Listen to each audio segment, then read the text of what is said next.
प्रेम काय काय झालं एक्झिट डोरवर बसला तुझ्यासोबत? जोरात जोरात.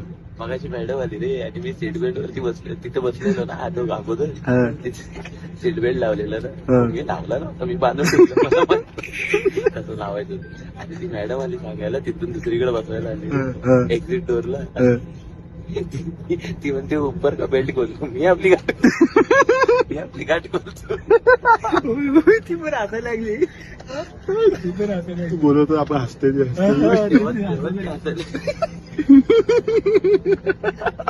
तुमची टाईपची ट्रेन न राहिली. तू ट्रेन गाठ मारून ठेवलं तिने सीट बेल्ट. परत इंग्लिश झाल्यावर का म्हणजे सर आपको हिंदी समझ में आता है?